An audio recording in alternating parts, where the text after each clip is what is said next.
Okay, hi, welcome to episode 6 of my .2 Newbies Hit and Miss episodes. So we're now on to episode 6 with Colin Baker.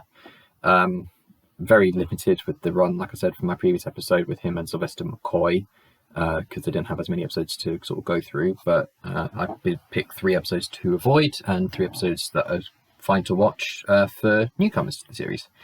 So we'll just get straight into it. So 3 episodes to avoid, and I think if we're going chronologically, people can expect what the first episode is going to be, and that's a twin dilemma. People can look at reviews of this and they can basically see about why this episode is so bad. In a lot of ways, it is not a good starting point.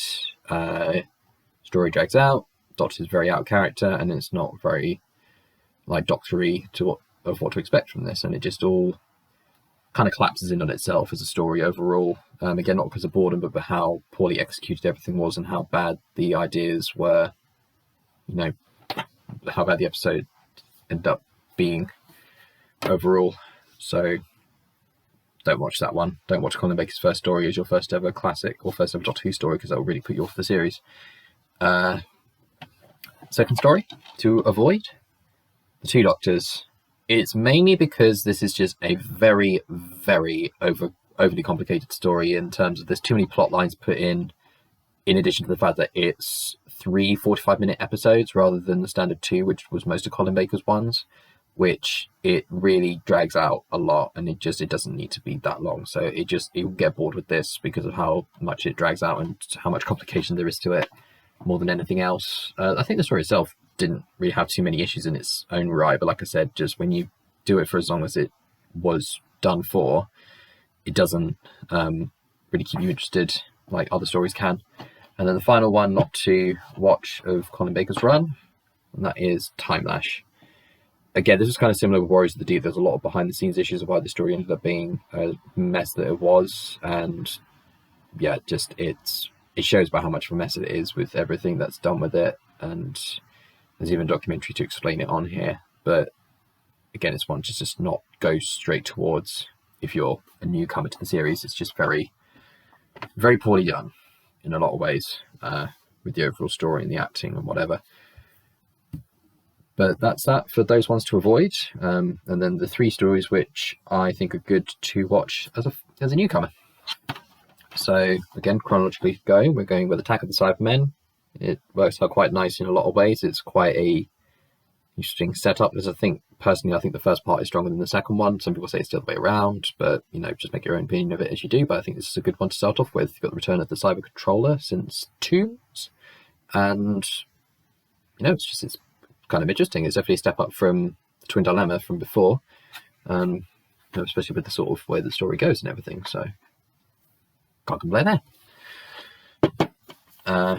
Then another one to recommend for Colin Baker's run, The Mark of the Ronnie, because I think the Ronnie is a very underrated villain. Set during the sort of Industrial Revolution, and it's one of these things where it's kind of similar to the Time Meddler, where it's the thing of having to race against time to make sure that history isn't altered in a very significant way. And it's the only time in the series that we get to see these 3 different Time Lords together, which I thought was kind of a cool thing. We get to have a different look at each of their respective personalities, so I thought that was kind of a cool thing with that.